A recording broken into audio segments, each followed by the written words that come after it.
here we control. I work to take his hand towards the mat. I reestablish the staple, and I come around looking for the control on the wrist. Pummeling to the inside is very, very important.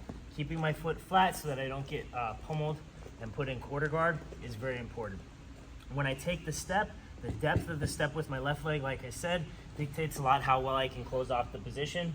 So I drop on an angle over the shoulder, I step up. When I'm here, because my toes are engaging with my left leg, I can always drive into him belly down as needed. But here, I can pry and separate his two arms. As I go to rotate, I try to change the position of my hamstring to be tighter towards the armpit. That makes it easier for me to step through here. Now, I don't need to necessarily control this, although I could. So we're gonna make the adjustment, trying to keep the forearm behind the head to grab the shin, the ankle. The toes have to stay engaged, and this is what's making it tight almost immediately. So I'm leaning knee towards the mat.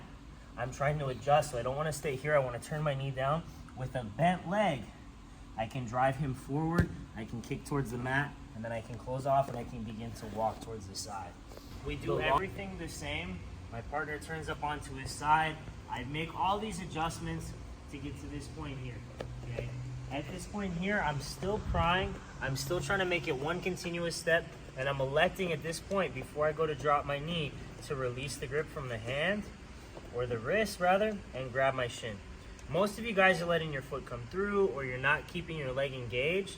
I want to come down, placing my weight very, very quickly to my knee below the armpit. That's maintaining this connection on a particular angle where it's going to be an ankle Sankaku versus deep traditional triangle. So when I'm here, my forearm is flaring. I'm bringing his chin to his chest. As I go to make this adjustment and I climb, as soon as my knee cuts above my heel, I cut the corner. So I rotate my foot out. I have the ability to lean into my forehead if I get bumped and I lose the position with my hands. But realistically, what I'm trying to do is drive weight back into him and not allow myself to slide away. I drive towards him. My knee comes past my heel. As I raise, I drive my knee towards the mat. So the further my knee goes past my foot, the easier it is for me to come here and begin to lock. And then I'm engaging my foot. I can finish just from that motion right there, as long as I use my quad to force the head to the mat. But if I get to this point right here, and I feel that I don't have the ability to connect to my shin, or that I don't have the proper distance with my two legs to close the triangle, I have another option. Because my thumb is on the bottom of his wrist, when I flare, I can start to drive the arm away from the head. I use my thumb as a pivot point to turn through and connect towards my far shoulder. So as my knee hits, my hand opens, I realize I don't have the angle for it. Maybe he bumps me at a really opportune time for him. I'm gonna pass my shin over. My left knee is gonna come towards my right knee. My left leg is gonna cup the head. When we go to rotate, I can pull him into a roll. My elbow is gonna catch his knee, and we end up here. I could switch my legs, I could do all these things to try to maintain the position, but what's typically gonna happen is I'm gonna lean towards my side. He's gonna try to build up, fighting for his two hands to come towards each other. I'm gonna take my knee to the mat. When my knee comes to the mat, this is gonna be the exact same movement. It's an ankle Sankaku. My Achilles is here and towards his carotid. This is gonna allow you guys to see the motion that you're trying to do from the top.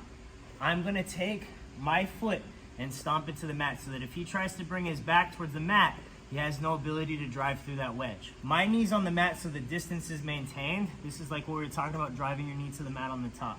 But right here, I turn my leg from perpendicular to parallel. I drive my quad past my heel, and then I cross and I close. This foot isn't here, it's engaged in flexion. That's gonna make the position very, very tight. If I really wanted to finish from that position, I would reach up and try to grab that far tricep. But what I want you guys to understand is this relationship here. When my knee goes to the mat, it doesn't stop here and try to close. I turn, I drive my quad past, and then I lock it up. And then I make the same motion again to tighten it up, because here the gap is bigger. When I turn my heel out and bring my knees together, everything gets tighter. So I would like you guys to try to just focus on that relationship between the two legs, making sure that you're turning your knees towards each other. Guys, let's give it a try. Hands up, 1, 2.